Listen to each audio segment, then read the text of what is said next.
प्रणाम साथियों, good morning, सुप्रभात आप सभी को। दिया दिल्ली की विशेष वेब टॉक्स, सृजन वेब टॉक्स में आप सबका हृदय से स्वागत और अभिनंदन। मैं आप सबकी जानकारी के लिए बता दूं कि ये कार्यक्रम दिया दिल्ली के फेसबुक पेज पर भी लाइव स्ट्रीम किया जा रहा है। तो फेसबुक और जूम पे जुड़ रहे सारे पार्टिसिपेंट्स को पुनः एक बार स्वागत और अभिनंदन। मित्रों, कार्यक्रम की शुरुआत गायत्री महामंत्र के साथ करते हैं और क्योंकि हम हमेशा गायत्री मंत्र के साथ शुरुआत करते हैं, तो आज मैंने सोचा थोड़ा सा ये इस बात पे बात करी जाए कि गायत्री महामंत्र के साथ शुरुआत करी क्यों जाती है। गायत्री का महामंत्र हमारे सभी ऋषि मुनियों द्वारा, हमारे ग्रंथों द्वारा सबसे सर्वश्रेष्ठ मंत्र माना गया है। गायत्री वेद माता है, देव माता है, विश्व माता है और वेद जननी होने के बाद भी गायत्री एक वेद मंत्र माना जाता है। वेद के प्रत्येक मंत्र का एक छंद, एक ऋषि और एक देवता होता है और गायत्री का छंद गायत्री छंद है। विश्वामित्र ऋषि हैं और सविता या सूर्य, जो उगता हुआ सूर्य है, वो उनका देवता है। इसी कारण से इस मंत्र के उच्चारण के समय सूर्य या सविता का ध्यान करना जरूरी होता है। और गायत्री जो शब्द है वो दो शब्दों से बना है, गाय यानी कि प्राण और त्री यानी कि त्राण या उद्धार या उत्थान करने वाली। तो प्राण वो लाइफ फोर्स या एनर्जी है जो आपके शरीर को उठने, चलने, दौड़ने लायक बनाती है और इस प्राण का स्रोत गायत्री का देवता सूर्य है। श्रुतियों में एक बहुत अच्छी लाइन कही गई है, प्राणः प्रजानाम उद्यत्येष सूर्य, अर्थात सूर्य ही अपने प्राणों के संयोग से प्रजा की उत्पत्ति करता है। तो आप सब कल्पना करके देखें कि जो आपका शरीर है, अगर उसमें एनर्जी ना हो, तो जो आप अभी, कुछ लोग शायद सो के उठे हैं, कुछ लोग शायद नहा धो के बैठे हैं, अगर वो एनर्जी ना हो तो हम कोई भी कार्य करने के लायक रहेंगे नहीं। और परम पूज्य गुरुदेव पंडित श्री राम शर्मा आचार्य जी इसी को एक प्रज्ञा गीत में लिखते हैं, सोतों को जिसने जगा दिया, जागों को जिसने चला दिया, चलतों को जिसने दौड़ाया, निष्ठा को दी प्रेरक उछाल। तो दोस्तों, हम सबके जीवन में वो ऊर्जा आए जिससे हम असंभव को संभव करने की क्षमता पा पाए। इसी भावना के साथ गायत्री महामंत्र एक बार साथ साथ जहाँ पे भी हैं, जिस भी स्थिति में हैं, आपसे यही निवेदन है कि अपनी कमर गर्दन सीधी कर लें। ओम भूर्भुवः स्वः तत्सवितुर्वरेण्यं भर्गो देवस्य धीमहि धियो यो नः प्रचोदयात्।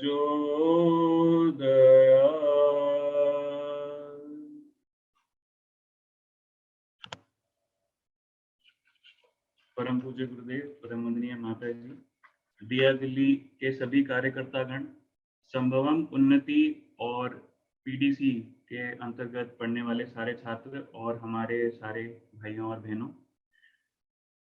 मित्रों, प्राणों के उद्धार से मनुष्य धीरे धीरे अपनी क्षमताओं को पहचानता है और जब ये ऊर्जा अपनी चरम सीमा पर होती है, तब वह असंभव को संभव करने के योग्य हो जाता है। इसका कहने का ये मतलब है कि जो चीज उन्होंने कभी कल्पना भी ना करी हो, जिन ऊंचाइयों के बारे में उन्होंने कभी सोचा भी ना हो, उनको हासिल करना उनके लिए संभव हो जाता है।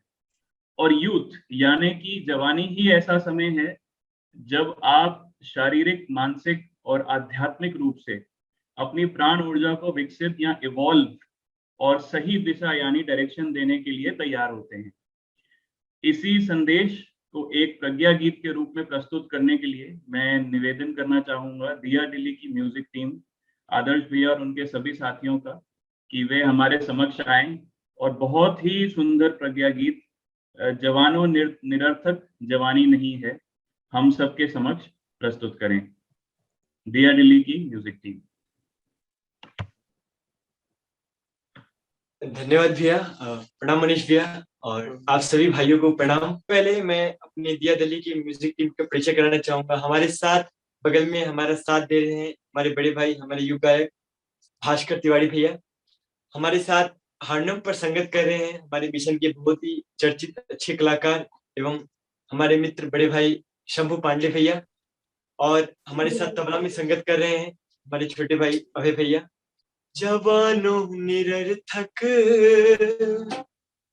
जवानी नहीं है, जवानों निरर्थक जवानी नहीं है, रगों का गरम रक्त पानी नहीं है, गरम रक्त पानी नहीं है, जवानों निरर्थक जवानी नहीं है, जवानों निरर्थक जवानी नहीं है, रगों का गरम रक्त पानी नहीं है, गरम रक्त पानी नहीं है।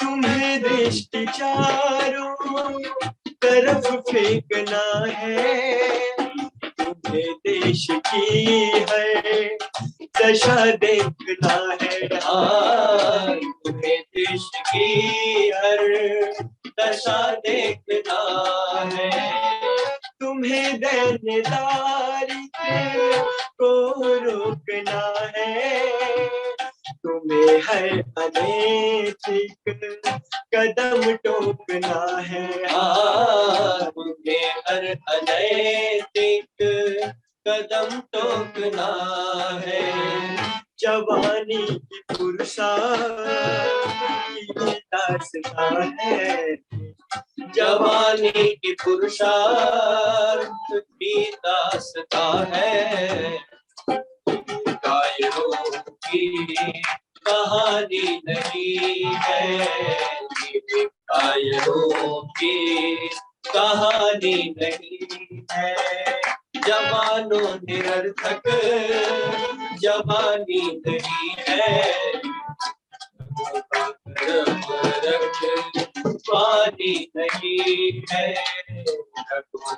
गरम रक्त पानी नहीं है, जवानों निरर्थक।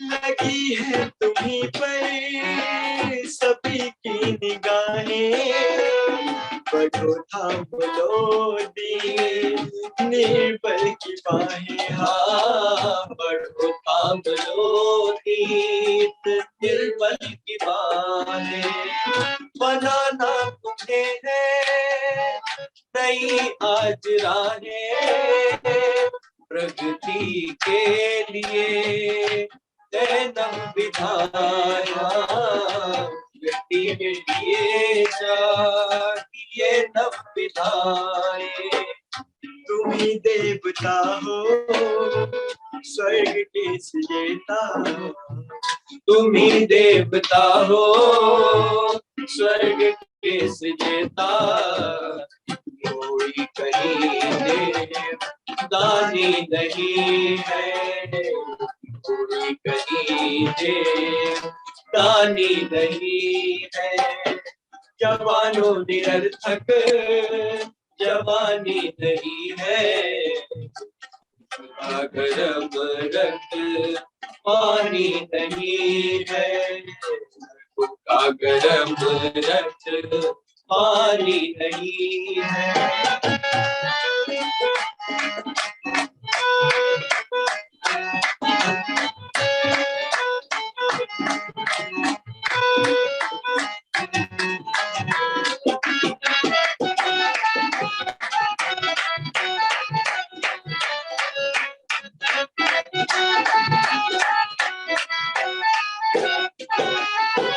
रगों में तुम्हारी अमृत भरा है, तुम्हें तो संजीवनी रस को झरा है। हाँ, तुम्हें तो संजीवनी रस झरा है।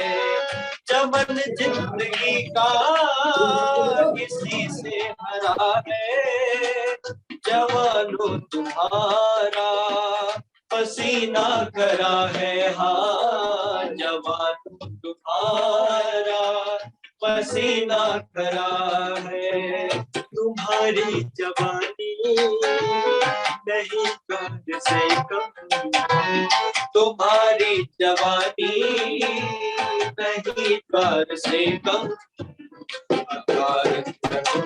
की रवानी नहीं है, की रवानी नहीं है। जवानों निरर्थक जवानी नहीं है, जवानों निरर्थक जवानी नहीं है। रगों का गरम पानी नहीं है, रगों का गरम पानी नहीं है,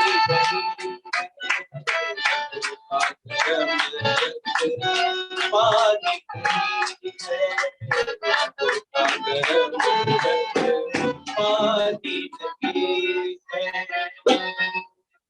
बोली भारत माता की जय। बहुत बहुत धन्यवाद आप सभी का। आप सभी ने अपने इस गीत द्वारा हम सबके जीवन को सार्थक बनाने का संदेश दिया और सुबह की शुरुआत को और भी ज्यादा ऊर्जावान बनाया। बोल बहुत अच्छे थे इस गाने के, रगों का गरम रक्त पानी नहीं है। साथियों, आज का दिन, आज की सुबह, ये गोष्ठी बहुत ही विशेष है। जिनके जीवन से, जिनके व्यक्तित्व से हमें मानव से महामानव बनने का पथ केवल मुमकिन ही नहीं लगता बल्कि दिखाई भी पड़ता है।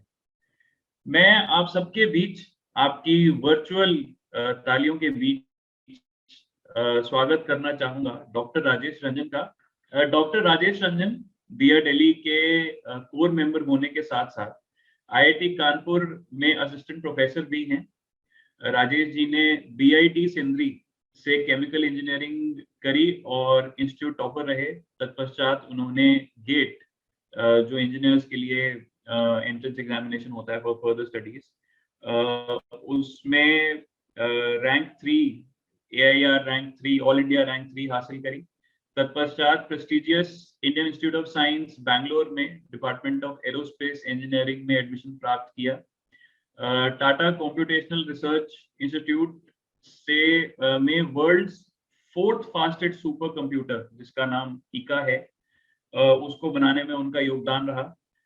पद्म विभूषण प्रोफेसर रोडम नरसिम्हा जी के अंडर PhD करने के बाद वे पोस्ट डॉक करने के लिए ओहायो स्टेट यूनिवर्सिटी, जो अमेरिका में है, वहां गए और उसके बाद अपने देश में और स्टूडेंट्स को दिशा और मार्गदर्शन देने के लिए वो वापस आए और IIT कानपुर ज्वाइन किया। डॉक्टर रंजन भिन्न भिन्न प्रकार की चीजों में रुचि रखते हैं और कोविड-19 जो पैंडेमिक है उसमें इंडिया के लीडिंग रिसर्चर होने के कारण आज वे हम सब के समक्ष adjusting to the new normal के बारे में बात करेंगे। राजेश जी, दिया दिल्ली की सीजन वेब टॉक्स में आपका हृदय से स्वागत और अभिनंदन। बहुत धन्यवाद। Welcome sir. इस पे आमंत्रित करने से पहले मैं चाहूंगा कि दिया दिल्ली के चीफ कोऑर्डिनेटर आदरणीय मनीष भैया हम सबके समक्ष आए और मार्गदर्शन प्रदान करें।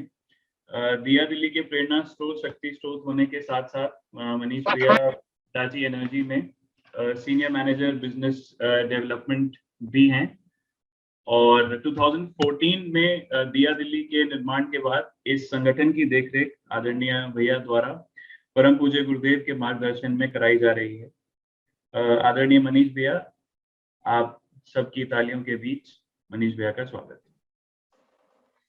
बहुत धन्यवाद अविनाश जी। मेरी आवाज आ रही है? आ रही है भैया, बिल्कुल आ रही है। आप सभी को एक बार फिर से स्वागत करते हुए बहुत अच्छा लग रहा है इस दिया दिल्ली के प्लेटफॉर्म पे, और वाकई आज का दिन बहुत अद्भुत है। और सबसे बड़ी बात है कि मैं हमेशा बताता रहता था कि गुरुदेव कहते हैं कि बेटा, तुमको अपने वाणी से नहीं आचरण से प्रस्तुत करना है। और आज का सबसे बड़ा जो चैलेंज है वो ये है कि युवाओं को एक उदाहरण प्रस्तुत करने वाली बात।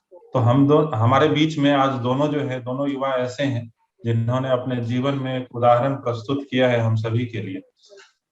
तो आपके बीच में वो आएंगे, लेकिन उससे पहले हम चाहते हैं कि आप सभी उस मन स्थिति में आ जाए जो वो देना चाहते हैं। आज उस मन स्थिति में आ जाए कि उसको हम ले पाए, है ना।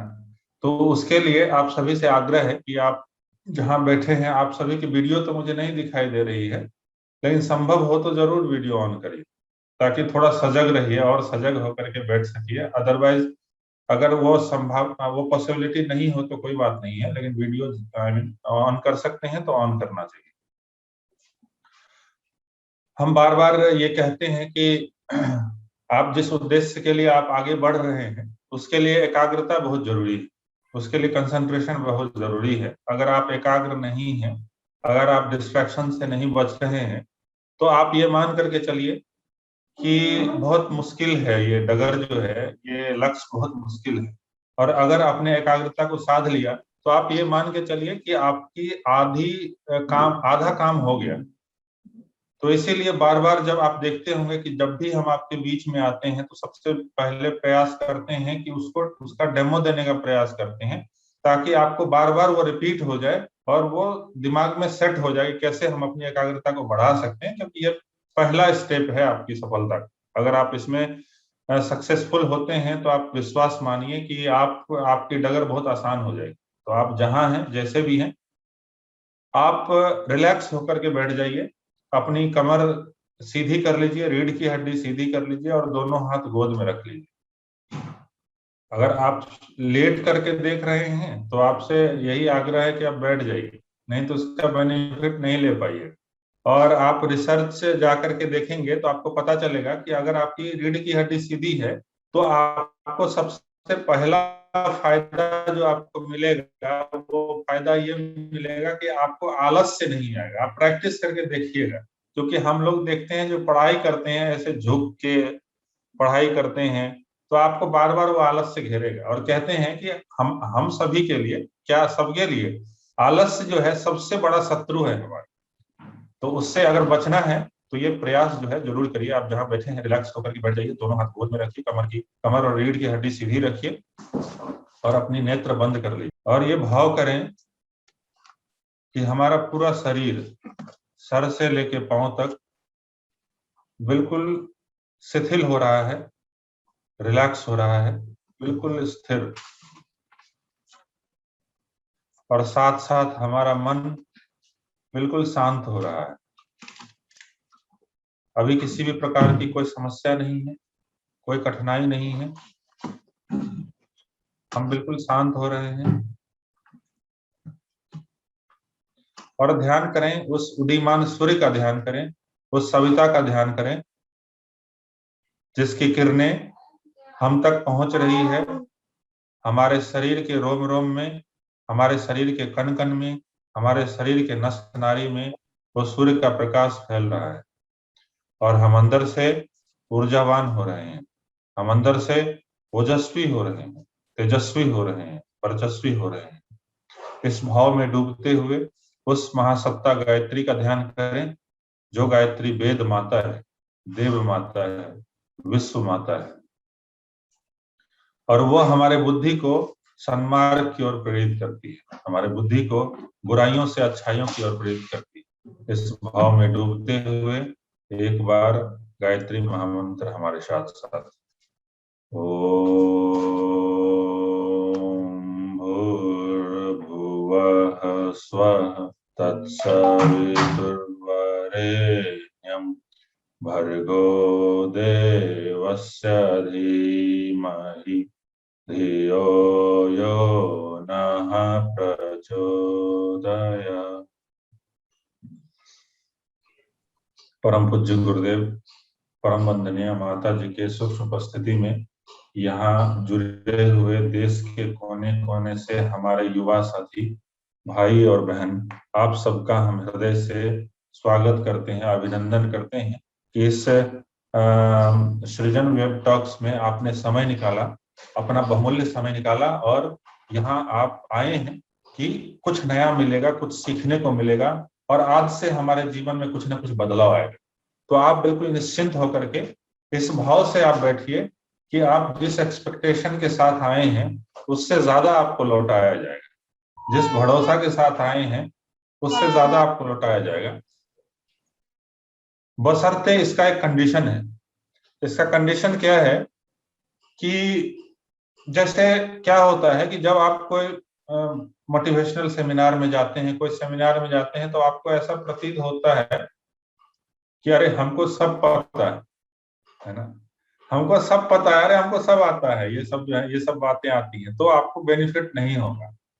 अगर आप उस भाव से बैठते हैं कि जैसे पूरा सफेद पेपर होता है ना, तो जो हमारा ब्रेन है ना, उसमें अपना बुद्धिमानी को आप साइड कर दीजिए और इस भाव से आइए कि आज जो हमको मिलने जा रहा है कुछ अलग मिलने जा रहा है। और मैं बार बार बताता हूँ कि यहाँ से जो बात आप तक पहुंचाई जाती है वो किसी व्यक्ति का नहीं होता है, वो शक्ति का होता है और उनकी ही बातों को आप तक पहुंचाने का प्रयास करते हैं। साथ ही डॉक्टर राजेश रंजन जी को हम आमंत्रित करेंगे कि आप आइए और हम सभी भाइयों को का मार्गदर्शन करिए और ऐसा जो कहते हैं ना कि कुछ ऐसा टिप्स दे दे कि वो हमारे लिए बेनिफिट हो, तो आप सभी को वो टिप्स भी मिलेगा। राजेश रंजन जी।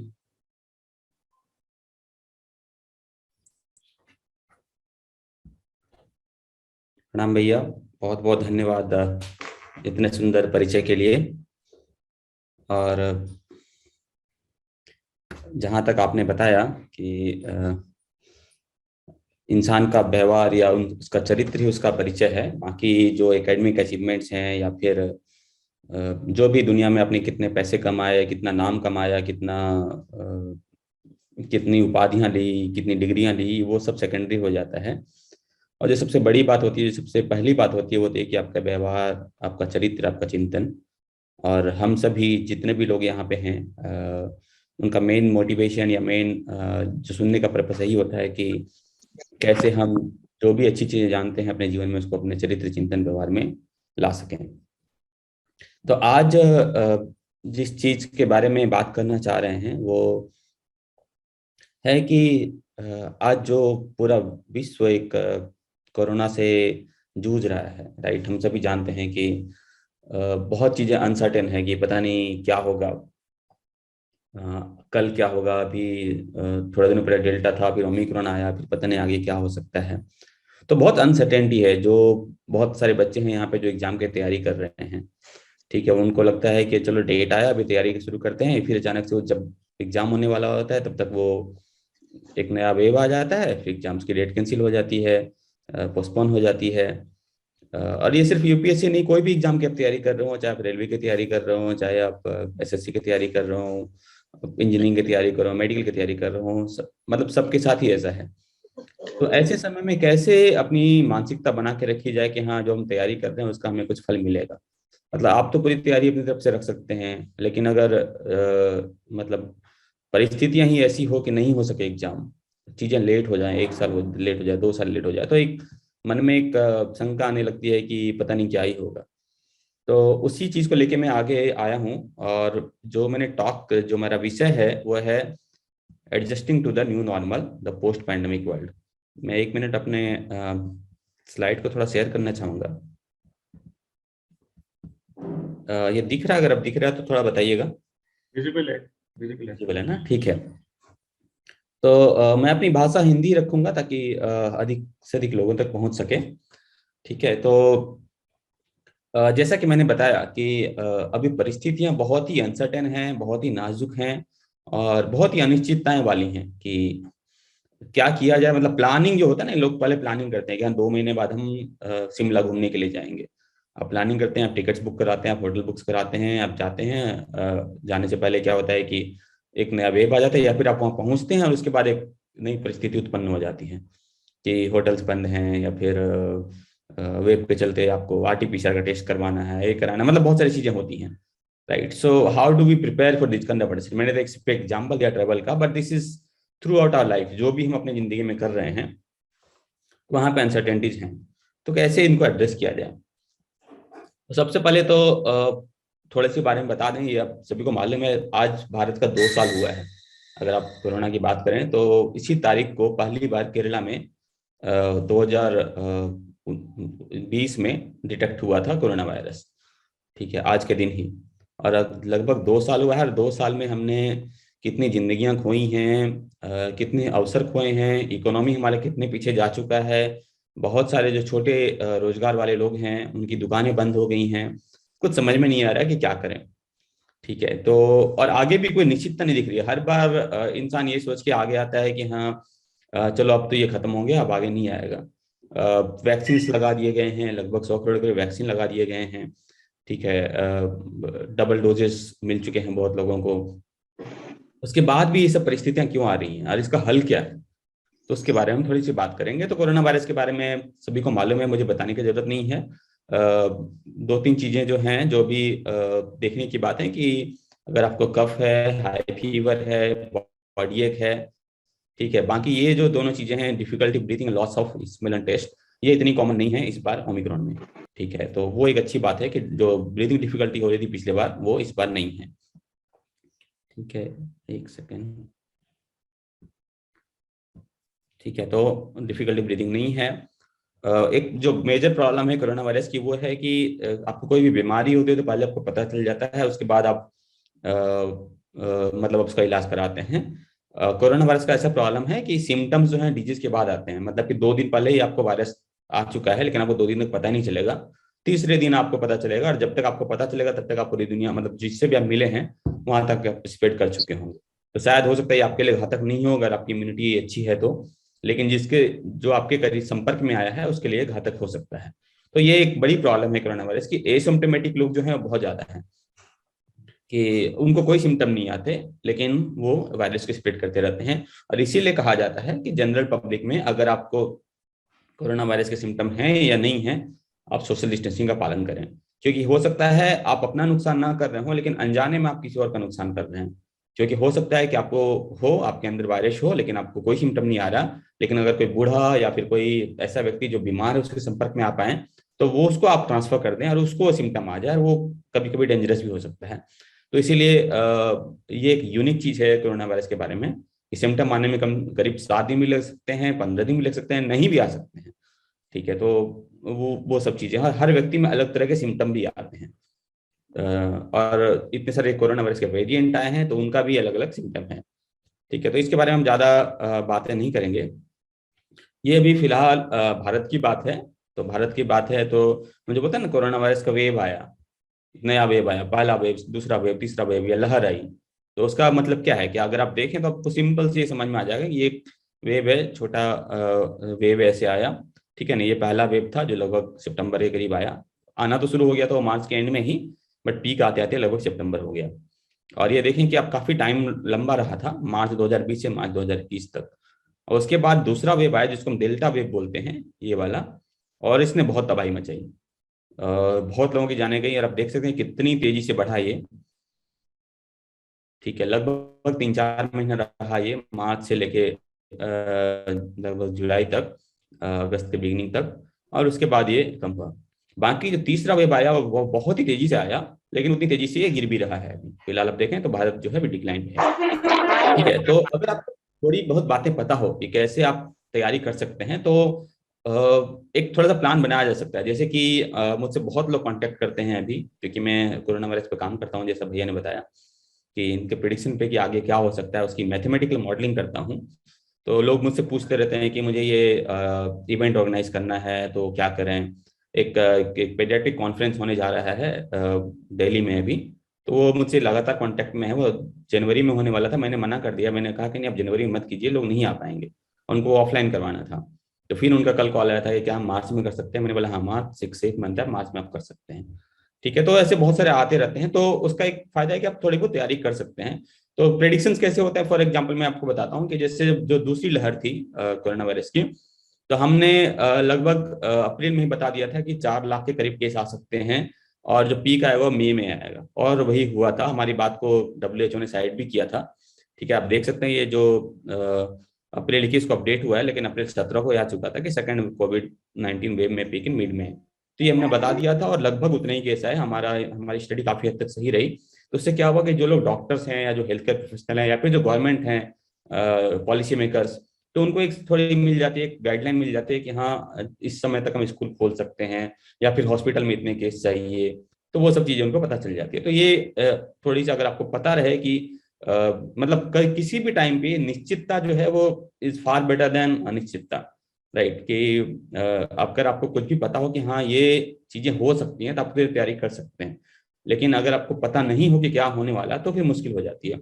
और वही पर्पस भी है इस प्रेजेंटेशन का, स्टॉक का, कि आपको थोड़ी बहुत निश्चितताएं इन अनिश्चितताओं के बीच मिल जाए, आपको क्या आप एक्सपेक्ट कर सकते हैं। जैसे मैं उदाहरण दूं कि डेल्टा वेव जब आया था तो बहुत सारे लोगों ने कहा था कि अब कोई कोरोना वायरस नहीं आएगा, भारत में सबके पास बहुत अच्छी इम्यूनिटी है, तो अब कुछ नहीं आने वाला। और इसी कारण, क्योंकि हम तैयार नहीं थे, और जब कोरोना वायरस आया पिछले साल मार्च के करीब, तो उसने बहुत तबाही मचाई, क्योंकि हम बिल्कुल, हमारी तैयारी नहीं थी। ना तो हॉस्पिटल्स की इतनी तैयारी थी, ना गवर्नमेंट की तैयारी थी, ना तो हमारी खुद की अपनी तैयारी थी। लेकिन अगर हम तैयार रहते हैं तो हम इस चीजों को अवॉइड कर सकते हैं। कम से कम जो लॉस ऑफ लाइफ है, जो लोगों की जानें हैं, वो हम काफी हद तक बचा सकते हैं।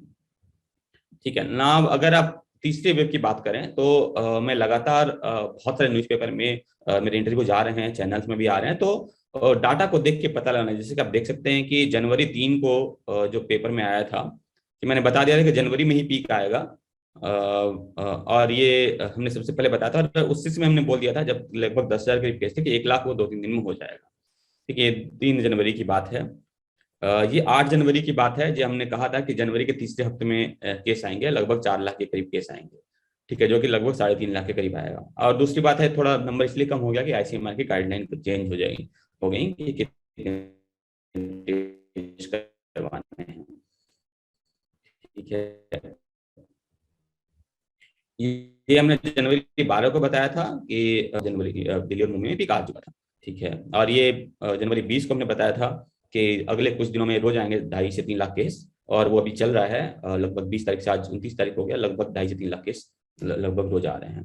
तो ये एक मैथमेटिकल मॉडलिंग है, उसके पीछे मैं नहीं जाऊंगा। बस ये मैं आपको बताना चाह रहा हूँ कि आपके पास विज्ञान ने इतनी सुविधा दी है कि अगर आप थोड़ा केयरफुली उसको ऑब्जर्व करें तो आप पता लगा सकते हैं कि क्या निश्चितताएं हैं और क्या अनिश्चितताएं हैं।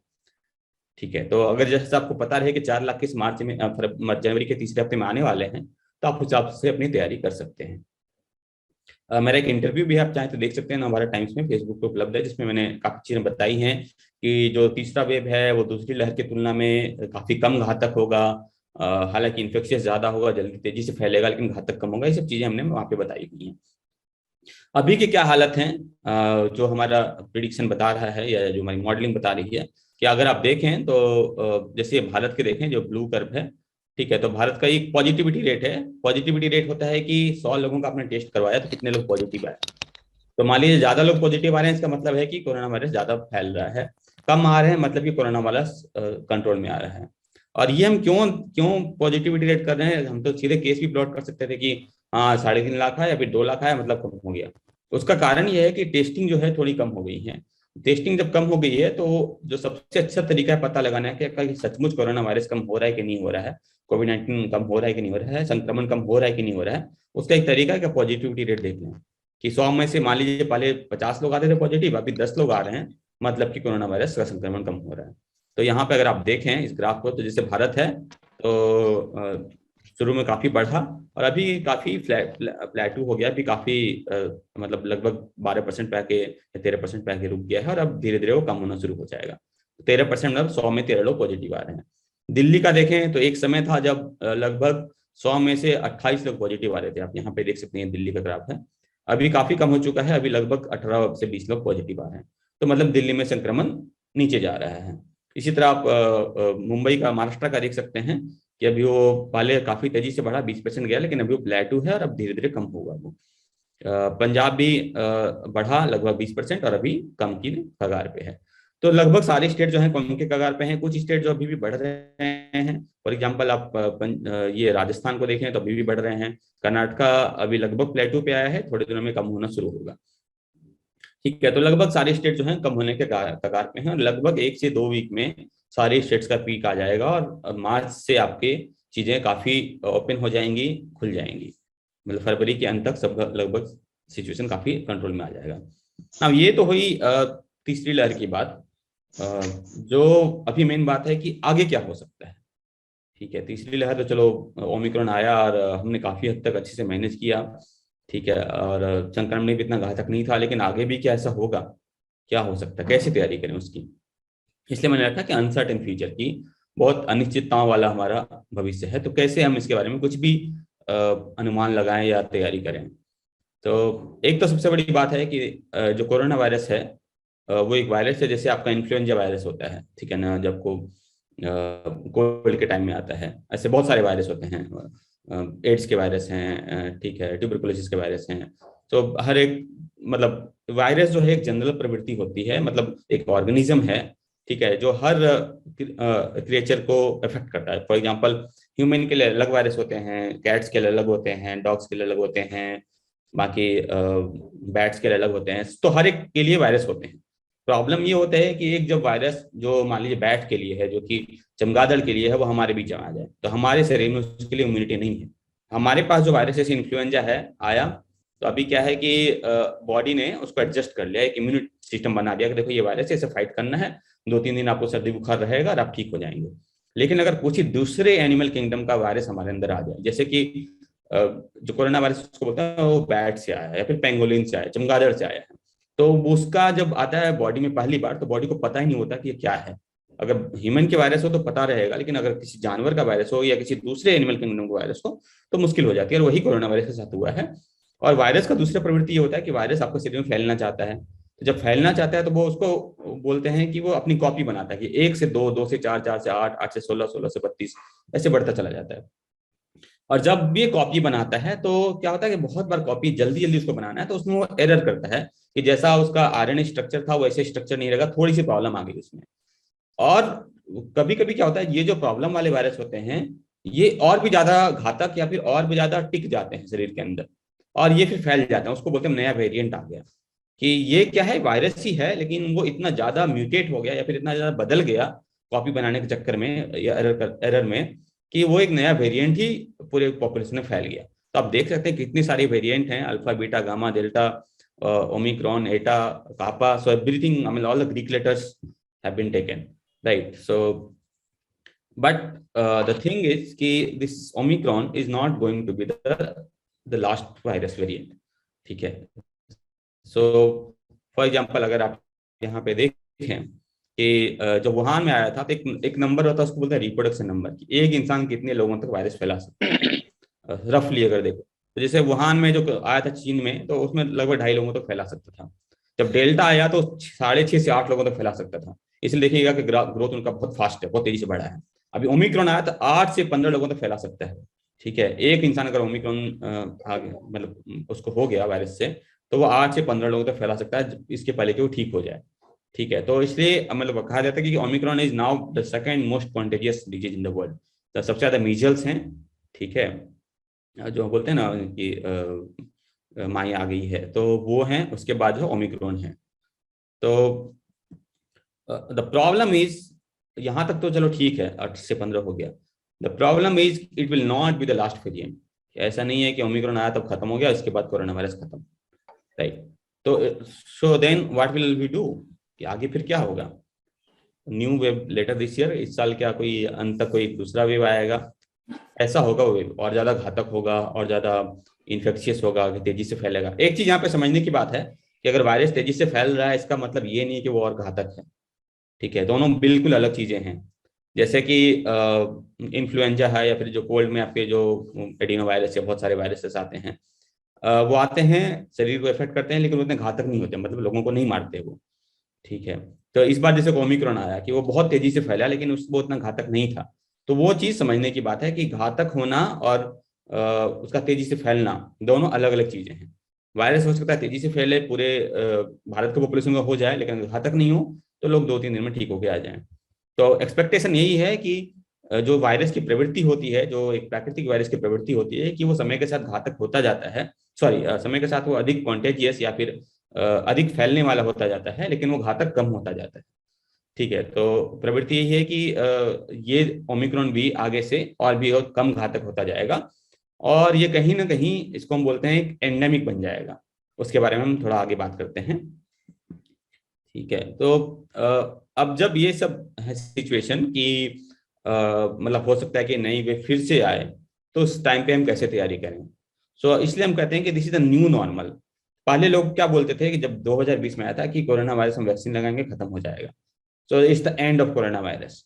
What we are seeing now is that corona virus में never end, but what we can do is that we can know क्या हो सकता है, and we can adjust to the new normal. We can make a new normal कि हाँ ऐसी अपनी life style होने वाली है, ऐसे हम करने वाले हैं, और ऐसे करेंगे तो हमें मतलब मिनिमम इनकन्वीनियंस के साथ हम चीजें कर सकते हैं। So what is a new normal? The first thing is to realize that it may become an endemic. So what is an endemic? So endemic क्या होता है कि अभी तक आपने सुना होगा एपिडेमिक, सुना होगा पेंडेमिक, सुना होगा कि एपिडेमिक जैसे कोई लोकल रीजन में बहुत ज्यादा तेजी से फैल गया होता था ना, पहले गांव में आता था, मतलब हैजा आता था और पूरा का पूरा गांव खत्म हो जाता था, तो it's like pandemic, right. Cholera आता था, उसी तरह सॉरी दैट्स एन एपिडेमिक, एक लोकल रीजन में आपका बहुत तेजी से फैला। पैंडेमिक में है जो पूरे वर्ल्ड में तेजी से फैला, तो वो हो गया पैंडेमिक, जो कि अभी कोरोना वायरस चल रहा है। और एंडेमिक क्या होता है कि आप ये मान लीजिए कि वो वायरस रहेगा अब, क्योंकि वायरस अब जाने वाला नहीं है, लेकिन वो उतनी तेजी से नहीं फैलेगा और उतना नुकसान नहीं करेगा। जैसे कि आप उदाहरण ले लें कि इन्फ्लुएंजा हो गया, मलेरिया हो गया, HIV हो गया, मीजल्स हो गया, TB हो गया, कोलेरा हो गया, इसको एंडेमिक बोलते हैं कि बहुत सारे रीजन्स हैं जहाँ पे ये बहुत कॉमन पाए जाते हैं। मलेरिया इंडिया में बहुत कॉमन है, ठीक है, लोगों को होता है लगभग ईयरली। आप देखें इन्फ्लुएंजा से लगभग 1 बिलियन केस हर साल होते हैं, ठीक है, और इतने सारे आपके लगभग 6.5 लाख लोग हर साल मरते हैं सिर्फ इन्फ्लुएंजा से, कोल्ड से। लेकिन आप कभी भी इसे काउंट नहीं रखते, आप नहीं देखते कि हाँ इस साल कितने मरे, लेकिन हम कोरोना वायरस का भी काउंट रखते हैं, राइट। उसका रीजन ये है कि आप इसको एज ए पैंडेमिक ट्रीट कर रहे हैं, रोज देख रहे हैं कि इतने केस आ रहा है, इतने लोग मर रहे हैं, और आपको एक साइकोलॉजिकल इफेक्ट करता है कि हाँ ये तो बड़ा प्रॉब्लम है कि आज 300 मर गए, कल 500 मर गए। डाटा में आपको ऐसे दिखाया जाता है कि कल से 50% ज्यादा लोग मरे आज, तो भले ही आप 20 से 30 हुआ हो, लेकिन आप बोलेंगे कि नहीं 50% ज्यादा है, तो एक साइकोलॉजिकल इफेक्ट होता है। तो if you make up your mind कि मतलब कि कोरोना वायरस रहेगा और ये धीरे धीरे कम घातक हो जाएगा, जैसा कि एक नेचुरल वायरस होता है, लेकिन हम अगर वैक्सीन ले लें और हम अपने आप को प्रिकॉशन दें, जैसे कि हम आगे बताने वाले हैं, तो आपका वो ज्यादा नुकसान नहीं करने वाला है। कुछ नुकसान तो होगा, उसका व्यवहार नहीं कर सकते, जैसे मैंने बताया कि इन्फ्लुएंजा से भी लोग 6.5 लाख लोग हर साल मरते हैं, ठीक है, लेकिन हम ये नहीं करते कि हाँ अभी आपको फ्लू हो जाएगा, आपको कोल्ड हो जाएगा, तो आप घर से बाहर मत निकलो, पढ़ाई लिखाई बंद कर दो, स्कूल बंद कर दो, नहीं करते, राइट। क्योंकि आपने ये मान लिया कि ये है, मतलब ये वायरस है, ये कुछ लोगों को इफेक्ट करता है, कुछ लोग इससे मरते भी हैं, लेकिन this is the part of life, right. So similarly, you have to accept कि with all the precautions, we can make COVID-19 a part of life with and so that it can give, I mean, it can do minimum damage, right? So we have to realize कि मतलब it's a common circulating respiratory virus such as like influenza है, और बाकी जैसे मैंने बताया adeno virus हैं, और बहुत सारे अलग अलग वायरस हो सकते हैं। एक जो सबसे मेजर चीज है जो मैं आपको बताना चाहूंगा कि अगर आपको ये मानना है कि इसका आपको कम से कम असर पड़े, तो जो सबसे मेजर तरीका है और वही विश्व को बचा सकता है वो कि गेट वैक्सीनेटेड। सबसे पहले तो वैक्सीनेट हो जाएं। अगर आप वैक्सीनेट रहेंगे तो हो सकता है आपको फिर भी कोरोना वायरस हो जाए, लेकिन वो उतना घातक नहीं होगा, वो जानलेवा नहीं होगा। तो ये चीज बहुत समझने की बात है कि वैक्सीनेशन का मतलब ये नहीं है कि आपको टोटल प्रोटेक्शन दे देगा कि आपको नहीं होगा। जैसे आप US वगैरह में जाए तो एक वहाँ पे फ्लू वैक्सीन होते हैं, ठीक है ना, फ्लू शॉट बोलते हैं उसको, हर साल हर मतलब 90% से अधिक लोग वहां पे लगवाते हैं, ताकि आपको मतलब ठंड में, क्योंकि ठंड वहाँ बहुत ज़्यादा होती है, ठंड से आप बचे रह सकें, आपको ज़्यादा वायरस नहीं आए। लेकिन फिर भी बहुत पॉपुलेशन को होता है, बहुत लोगों को, आप हॉस्पिटल में जाएंगे तो पूरा भरा रहता है फ्लू के पेशेंट से, राइट। तो वहां पे वैक्सीन लगा फिर भी फ्लू हुआ, क्योंकि आप हर वायरस और हर वेरिएंट के अगेंस्ट प्रोटेक्शन नहीं दे सकते। और प्रोटेक्शन भी आप काफी हद तक ये दे सकते हैं कि हाँ आपको आपको बहुत ज्यादा बुरा असर नहीं पड़े, लेकिन ऐसा नहीं हो कि आपको अंदर वायरस आएगा ही नहीं। तो सेम चीज कोरोना वायरस के बारे में भी है। तो जो वैक्सीन है वो आपको काफी हद तक प्रोटेक्शन देगी, लेकिन जरूरी नहीं है कि आपको पूरा पूरा बचा लेगी। तो इसलिए बेटर है कि आप वैक्सीनेटेड हो जाएं, कम से कम अपनी जान को बचाएं, ठीक है। तो वो एक बहुत जरूरी है। एंड ये भी रियलाइज करना है कि the situation is uncertain but it is also temporary, कि एक महीना आएगा फिर उसका ठीक हो जाएगा। तो ये अगर आप इस माइंडसेट के साथ चलें कि अगर हम उस एक महीने को झेल सकते हैं, या एक महीने तक हम पॉजिटिव अपना आउटलुक रख सकते हैं, एटीट्यूड रख सकते हैं, then you can go through this very easily. Now एक चीज जो काफी ज्यादा इफेक्ट हुए है अभी, वो है कि हमारा करियर, ठीक है। ऑफकोर्स हमारी लाइफ तो है ही कि हमारे मेंटल हेल्थ काफी ज्यादा डिस्टर्ब हुआ है, खासकर बच्चों का जो कि स्कूल जाते हैं। एक जो दूसरी बात है कि जो लोग करियर ओरिएंटेड हैं, जो 10वीं 12वीं क्लास करके अब आगे आए हैं, या फिर ग्रेजुएशन के बाद और एग्जाम देना चाह रहे हैं, तो बहुत सारे डेट्स कैंसिल होते हैं, पोस्टपोन होते हैं। तो एक और चीज जो हमें अपने जीवन में इनकलकेट करने की है कि आपको तैयारी हमेशा रहनी चाहिए। अभी क्या होगा कि आपको एग्जाम का डेट आएगा कि 2-4 महीने के बाद है, 6 महीने के बाद एग्जाम है, 6 महीने के बाद एग्जाम हो सकता है कि कोविड आया और आप पोस्टपोन हो गया, फिर आप रिलैक्स हो जाएंगे कि अरे यार पता नहीं कब होगा। लेकिन जब नया डेट आएगा तो पता चलेगा कि 2 वीक के बाद आपका एग्जाम है, राइट। तो अगर आपने अपना, if you lowered your guard, कि अगर आपने अपनी तैयारी कम कर दी तो आप फिर वो अच्छा नहीं कर पाएंगे। सो दिस इज समथिंग कि अभी काफी चीजें अनसर्टेन है, तो आपको अपनी तैयारी हमेशा ही रखनी चाहिए, ताकि जैसे ही फर्स्ट अपॉर्चुनिटी आए you can give your best, right. So that is one thing, among the uncertainties you have to prepare always, कि हमेशा आपको रेडी रहना, you have to be ready always. एक और जो तीसरी बात मैं बताना चाह रहा हूँ कि आप बहुत लोगों ने सुना होगा कि कोरोना वायरस के कारण इकोनॉमी डाउन हुई और लोगों का जॉब चला गया, या फिर नए जॉब नहीं आ रहे हैं। तो एक एग्जांपल देना चाहूंगा कि जब फरवरी में 2020 में था, जबकि कोरोना वायरस नहीं था इंडिया में, या फिर बहुत ही कम था, और ये मई था जब कोरोना वायरस लगभग पीक की ओर जा रहा था, 2020 की बात कर रहा हूँ मैं, पहले वेव की। तो देखिएगा मतलब नौकरियां कितनी कम हो गई हैं कि फॉर एग्जांपल अगर हम आईटी की नौकरी देखें, जो 3500 लोग रिक्रूट कर रहे थे, एक इंडेक्स होता है, हायरिंग इंडेक्स बोलते हैं, उसकी जगह भी सिर्फ 1472 आ रहे हैं, ठीक है। रिक्रूटमेंट कितना कम हो गया हर एक फील्ड में, सिर्फ ये आईटी सॉफ्टवेयर है या फिर मेडिकल है, कि जहाँ 6000 लोग बनते थे यहाँ पे सिर्फ 4000 हुए। लेकिन जैसे ही ये वेव खत्म हुआ, सितंबर में मैंने बताया था कि पहला पीक आया था, दिसंबर में फिर से हायरिंग बढ़ गई। आप देख सकते हैं यहाँ पे कि 3500 से 3000 है, मतलब 6000 था तो फिर से लगभग 6000 के करीब आ चुका है, हर एक फील्ड में बढ़ गई, ठीक है। चाहे आप बीपीओ ले लें कि 2200 से ये 800 हो गया था, तो फिर 1800 हो गया। तो समझने की बात यह है कि जो सिचुएशन जो है वो टेम्पररी है। अगर आपको लगता है कि जॉब की कमी है, बहुत प्रॉब्लम्स हैं, तो वो एक सिचुएशन टेम्पररी है, और जैसे ही थोड़ा सा सिचुएशन नॉर्मल होगा, the market will bounce back and you will have opportunity. The only thing you need to do is that you need to keep a watch and you need to be always prepared, ठीक है। मतलब वो बोलते हैं ना, एक बहुत अच्छा सा किस्सा आता है कि अकबर ने बीरबल से पूछा कि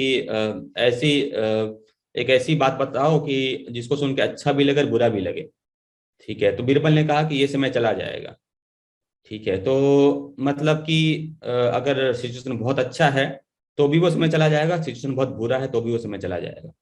तो ये चीज समझने की बात है कि this situation is temporary, whatever is going on, and you will have opportunities.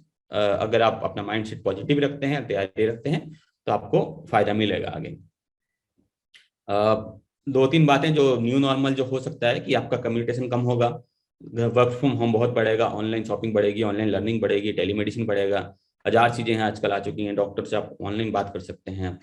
तो ये these are the part of life because of the COVID. पहले ये सब सोचना बहुत मुश्किल था, पहले मॉल्स, ऑफलाइन शॉपिंग बहुत ज्यादा होते थे, वर्क फ्रॉम होम तो कोई सोच भी नहीं सकता पहले, मतलब आज से 3 साल पहले। लेकिन आज वर्क फ्रॉम होम 90% जो software industry work from home पे आ चुकी है, ठीक है। पेपर टू डिजिटल, पहले था कि हर चीज साइन पेपर वर्क होता था, इतने मोटे मोटे आपके रजिस्टर्स बनते थे कि हर जगह साइन होगा। अभी क्या सब कुछ डिजिटल हो रहा है, जो ओल्ड फैशन लोग हैं वो भी डिजिटली साइन करके भेज रहे हैं, सिग्नेचर अपने उन्होंने बना लिया, उसमें पेपर में डाला, भेज दिया। आप लोगों को भी ये सारी चीजें सीखनी पड़ेंगी। ठीक है, ईमेल पे आया, आपको साइन करके भेजना है, उसको निकाला, उसको डिजिटली साइन किया, भेज दिया। तो ये सब चीजें these are the part of life.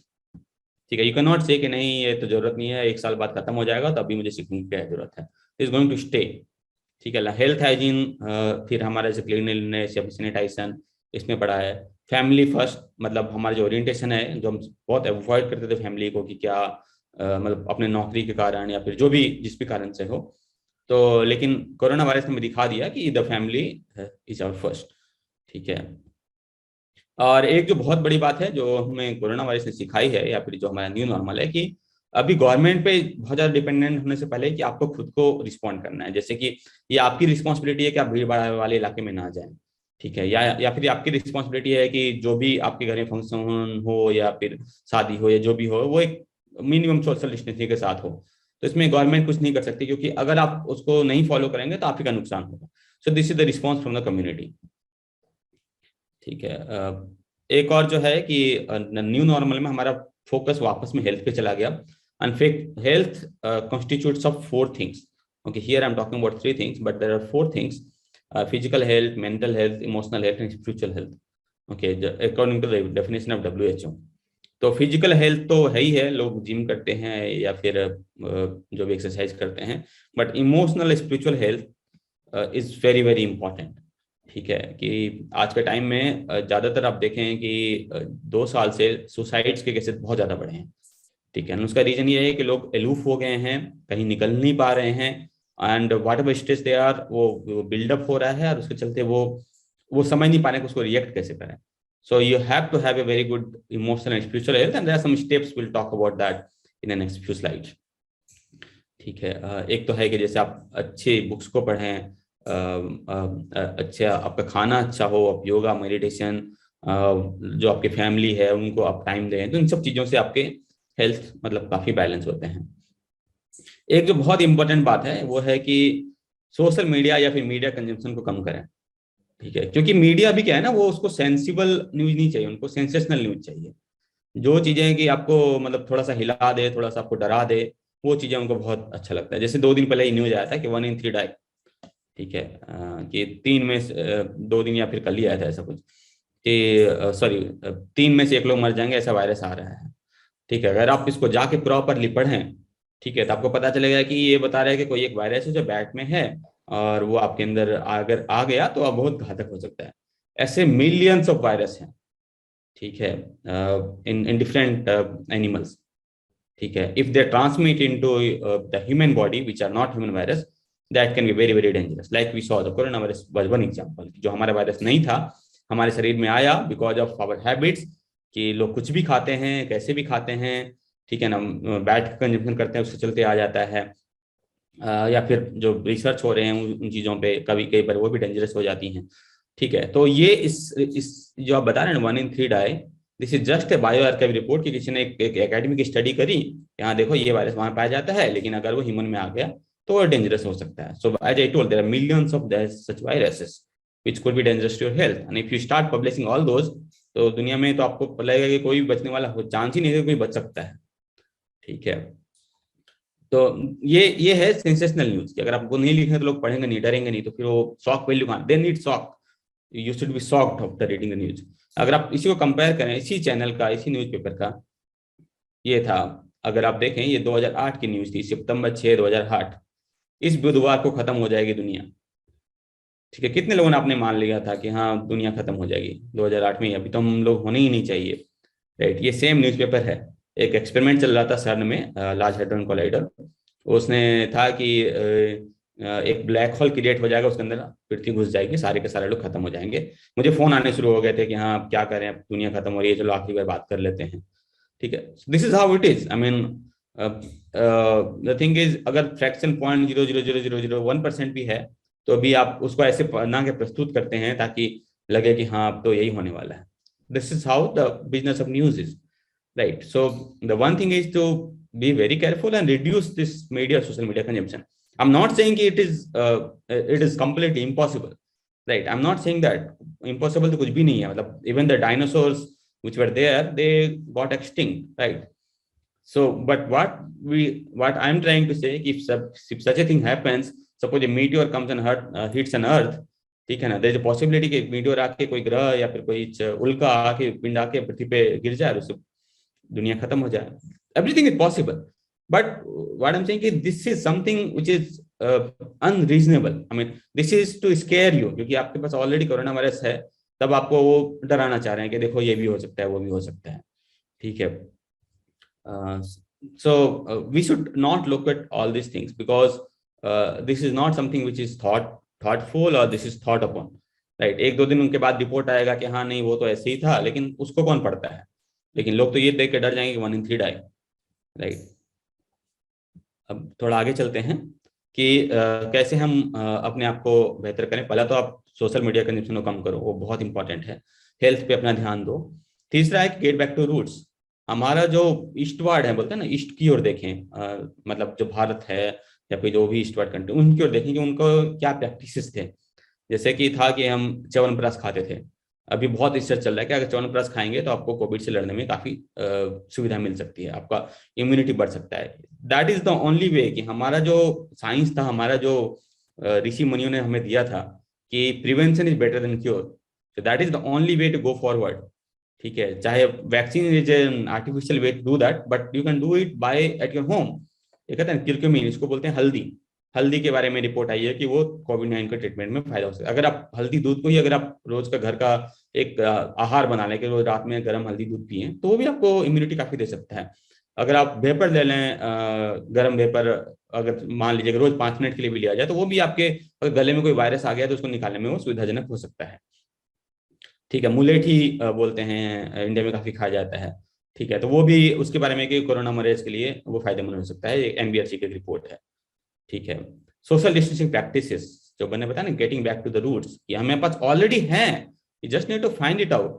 कि नमस्ते जो है हमारा, जो हैंडशेक की जगह नमस्ते करते हैं, वो it's a kind of social distancing practice that we have incorporated, right. There are several things. अगर आप अपने स्क्रिप्चर उठा के देखें, एक कॉमन से एग्जांपल देता हूँ कि पहले था या अभी भी है कि किसी के मरने पर अगर कोई जाता है तो आप घाट से आने के बाद नहाते हैं सबसे पहले, उसके बाद ही आप कुछ छूते हैं या कुछ करते हैं. That was a simple practice कि if there are some virus there, it will not get spread into your home when you come back, right?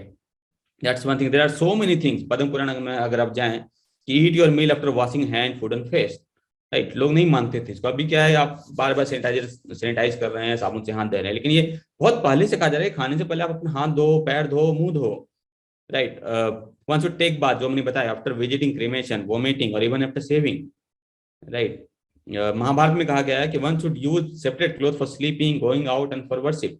आज हम बोलते हैं ना कि बाहर से आया तो कपड़े बदल या बाहर रख दो, क्योंकि हो सकता है आप कहीं से वायरस लेके आओ. बहुत पहले से बताया गया है कि आप जब सोने जा रहे हो तो कपड़े बदलो. ठीक है. Do not use others towel, one should not wear others cloth. So these are already there. So actually Indians के लिए बहुत आसान है अपने बिहेवियरल चेंज को लेके आना, क्योंकि these things are already inbuilt in our brains कि हाँ ऐसा ही होता है. जैसे और थोड़ा सा एग्जांपल देना चाहूंगा, फिर मैं 5 मिनट में खत्म कर दूंगा. कि जो हमारे इंडियन प्रैक्टिसेस हैं, कि जैसे जैन मोंक्स हैं, वो तो हमेशा ही अपने मुंह पे बांधे रहते हैं ताकि कोई भी कोई कीड़ा भी मुंह में आके मर ना जाए, उसको बोलते हैं मुंह पट्टी बोलते हैं. तो ऑलरेडी जो आप मास्क की बात करें ना, that was there here, right. अब हमेशा बोला जाता है कि हमें बोला जाता है कि आप धीरे बात करो, चिल्लाओ मत, आपके मुंह से सलाइवा नहीं निकलना चाहिए, थूक नहीं निकलना चाहिए. ठीक है. तो वो क्या है, इट्स अभी बहुत रिसर्च चल रहा है इस पे कि आप अगर जोर से बोलते हैं तो कितना वायरस फैल सकता है, धीरे बोलते हैं तो कितना वायरस फैल सकता है. So these are one of the few measures to contain the pandemic. ये हमने बात कर ली कि शूज पहन के मत जाओ, सब्जी को धो के खाओ. ठीक है. हमारे यहाँ होता है होली और दिवाली के पहले घर को साफ किया जाता है, राइट. बहुत सारे घर में प्रैक्टिसेस होती हैं कि घर का कोना कोना साफ करो, ताकि जो भी अगर कुछ इस टाइप की चीजें रह गई हैं तो वो क्लीनलीनेस हो जाए और आपका घर पूरा ठीक हो जाए. तो this are the practices to avoid contamination, right. Isolation था कि किसी को चिकन पॉक्स होता था, ठीक है, चेचक होता था, तो उनको अलग रूम में रखते थे. तो this is not something we learn from the science now, I mean this we know for a very very long time. बच्चे के होने के बाद 40 दिन तक उसको कन्फाइनमेंट में रखते थे, क्योंकि वो बहुत ससेप्टेबल में होते थे, मतलब उनको कोई वायरस हो जाएगा तो ठीक होने में टाइम लगेगा, right. The same thing we are doing by the quarantining, right. Immunity measures कि हाँ गर्म पानी पियो, गर्म खाना खाओ, फास्ट लो। फास्ट का भी एक अलग फायदा है कि सप्ताह में या फिर महीना में ऐसे अगर आप इंटरमीडिएट फास्ट रखोगे तो उससे मतलब फास्ट मतलब उपवास रखोगे तो उसके अलग फायदे हैं। तो this is not something that we need to learn. I mean जो स्पाइसेस, हम हल्दी खाते हैं, धनिया खाते हैं, या जो भी घर पे स्पाइसेस खाते हैं, वो आपको इम्यूनिटी देती हैं। तो this are already things are already there. यज्ञ जो एक एक बहुत कॉमन चीज थी पहले, अभी बहुत लोग वेस्टर्न प्रैक्टिस में आगे नहीं करते हैं, उसका एक बहुत बड़ा वैज्ञानिक महत्व है जो मैं आपको बताना चाहूंगा कि अभी कोविड-19 में बहुत रिसर्च चल रहा है कि जो आयुर्वेदिक प्रोडक्ट की बात की मैंने, जैसे मैंने मुलेठी की बात की, ठीक है, या फिर गिलोय होता है, या ऐसे बहुत सारे होते हैं, तो अगर आप खाते हैं तो आपके मुंह में जाता है। लेकिन अगर आप उससे यज्ञ कर रहे हैं तो जितने लोग भी यज्ञ में बैठे हुए हैं सबको नेसल इंजेक्शन होता है, और वो बहुत ही कारगर होता है वायरस को मिटाने में।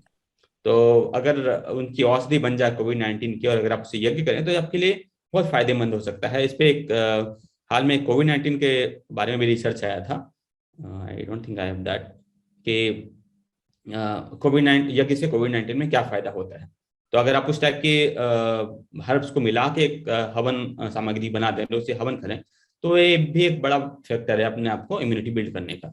योगा और प्राणायाम तो है ही है, आप सभी जानते हैं कि अगर हम अपने डेली रूटीन को ठीक कर लें और योगा प्राणायाम को अपने जीवन का हिस्सा बना दें, तो उससे कई मतलब ना तो सिर्फ आपका मेंटल और इमोशनल स्ट्रेस जाएगा, बल्कि आपको फिजिकली भी काफी बेनिफिट होगा।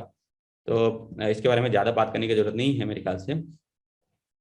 दो तीन चीज जो मैं बताना चाहूंगा कि चूंकि आप सभी लोग तैयारी कर रहे हैं अभी, तो एक तो अपना मानसिकता बना लीजिए कि अनसर्टेनिटी है लेकिन आप उसके लिए तैयार हैं, ठीक है। दूसरी बात है कि आपको ये मान के चलना है कि आप अभी स्टूडेंट से एस्पिरेंट की ओर जा रहे हैं। स्टूडेंट क्या होता है कि अगर 100 लोगों ने एग्जाम दिया तो हो सकता है कि सारे का 90% से प्लस मार्क्स आ जाए, ठीक है, तो दैट इज कॉल्ड एग्जामिनेशन।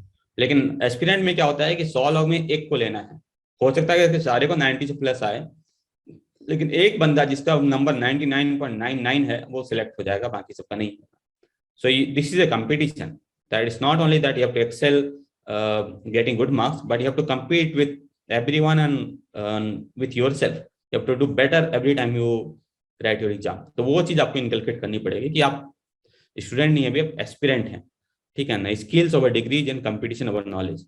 तो ये स्किल की बात मैं इसलिए कर रहा हूँ क्योंकि मतलब ये बहुत जरूरी है, क्योंकि आप देखेंगे बहुत सारे पीएचडी वाले भी लोग हैं जो अभी इनको जॉब नहीं मिल रहा है, but you have skills, you can do things, you can go to startup, you can start your own thing. There are several opportunities, but the skills are something that you need to inculcate in your career. And इसके बारे में तो बताएंगे, एक भैया आ रहे हैं IAFS जो हैं अभी, वो बताएंगे कि मेंटर्स क्यों इंपॉर्टेंट हैं टीचर से अधिक आज के टाइम में। बाकी बस यही बताना चाहूंगा कि एक पॉजिटिव आउटलुक रखिए अपना, ठीक है। सोशल मीडिया कंजम्पशन जैसे मैंने बोला कि कम कीजिए, spend time with family, make good friends, read good books जो कि आपको इंस्पिरेशन दे, कभी भी आपके अंदर नेगेटिविटी हावी ना हो नहीं पाए, बहुत इंपॉर्टेंट है। अभी क्या है, बहुत ट्रेंड आया है कि बिंज वाचिंग, क्योंकि घर लोग में सब बैठे हुए हैं, 1000 आपके OTTs हैं और आप दिन भर बैठ के सीरियल देख रहे हैं, 1000 टाइप की सीरीज देख रहे हैं, और प्रॉब्लम ये है कि वो एक हैबिट बन जाती है। इट्स नॉट अ प्रॉब्लम कि you are watching something, but it becomes your habit and you're spending like too much time into doing this, right? So that is a big problem. So you have to somehow control yourself कि हाँ कितना आपको उन चीजों पे करना है, time देना है। If you are want to excel, you want to do good in your life, you have to control. I mean everything is संयम, right? कि हर चीज में आप कितना अपने आप को संयम रख पाते हैं, ठीक है। तो उसकी जगह अगर आप कुछ इंस्पिरेशनल बुक्स पढ़ लें, स्वामी विवेकानंद की बुक पढ़ें, हमारे बड़े पंडित श्री राम शर्मा आचार्य की बुक पढ़ें, अच्छी बुक्स पढ़ें, ठीक है, तो उससे आपको काफी फायदा होने वाला है। फोकस ऑन डेली रूटीन, जैसे मैंने बताया कि योगा प्राणायाम उसको अपने जीवन का हिस्सा बनाएं। लास्टली अगर आप जैसे मैंने बताया कि अब डिजिटल युग आ गया है, तो if you are preparing for the job market, make sure कि आपको प्रोफाइल हो लिंक्डइन पे या फिर जहाँ पे भी हैं आप, get comfortable online tools, email, zoom. एक बहुत बड़ी बात है जो वो है कि ये बहुत लोगों को समझ में नहीं आता कि कैसे बिहेव करें, मतलब this is something new, they don't know. Zoom पे लोग कैसे भी ड्रेसअप होके बैठ जाते हैं, उनका माइक ऑफ नहीं होता, ठीक है, वो स्क्रिबल करने लगते हैं किसी दूसरे के पैड में. So these are some of the things that you need to learn, that these are not good etiquettes. So the Zoom etiquettes और social media etiquettes is very very important. कहाँ पे क्या बोलना है, बात करना है, कहाँ पे किससे कैसे बात करनी है, this is something you need to learn in digital age. Adopt based on the career option, क्योंकि करियर ऑप्शन अभी बहुत नए नए करियर ऑप्शन आ रहे हैं, जैसे कि ई लर्निंग है, डाटा साइंस है, ई कॉमर्स है, टेलीमेडिसिन है. तो जैसे ही दुनिया जो है मतलब फिजिकल से डिजिटल की हो जाएगी, आपके इन सब के ऑप्शन बढ़ेंगे, सारी चीजें ई हो जाएंगी, ठीक है, इलेक्ट्रॉनिक मतलब डिस्टेंस पे आप कर सकें. तो उसके लिए भी आपको तैयार रहना पड़ेगा. एंड एज आई टोल्ड कि be ready, you may have certain influx of jobs, कि कभी भी जॉब्स आ सकते हैं. और लोग बोलते हैं कि घर पे बैठे हुए हैं तो कुछ कर नहीं पा रहे हैं, ठीक है, वर्क फ्रॉम होम है. तो एक बात मैं सिर्फ एक एग्जांपल देना चाहूंगा कि जो न्यूटन है, उन्होंने घर पे बैठे बैठे ही डिस्कवरी कर ली थी ग्रेविटी की. So we should not complain because you can't help it. If you just complain it, if your nature is to complain, you're not helping the situation.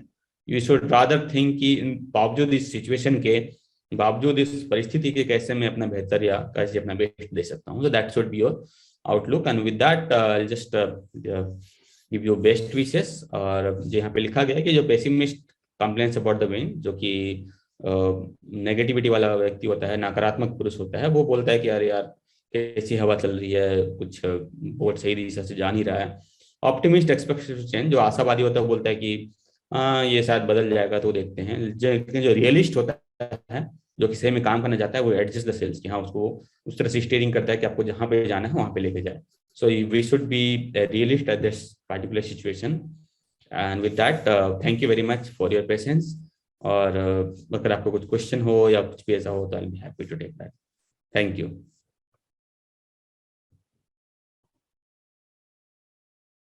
Thank you very much Rajesh sir, बहुत बहुत धन्यवाद.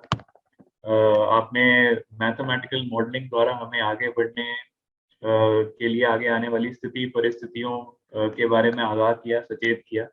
आपके guidance द्वारा हम सब आगे की आने वाली कल की तैयारी कर पाएंगे, और सिर्फ तैयारी ही नहीं कर पाएंगे, मेरे ख्याल में सक्सेसफुली तैयारी कर पाएंगे. एंड मोस्ट इम्पोर्टेंटली सतर्क रह पाएंगे. और स्पेशली जो लास्ट सेक्शन था, आपने जो इंडियन प्रैक्टिसेस के बारे में बताया कि हाउ इम्पोर्टेंट दे आर, उनको जीवन में उतारना, आपने उनको हमारे निजी जीवन में, एवरीडे लाइफ में उतारने की प्रेरणा दी, मार्गदर्शन दिया. तो इस सभी गाइडेंस के लिए, मार्गदर्शन के लिए आपका हृदय से बहुत बहुत धन्यवाद.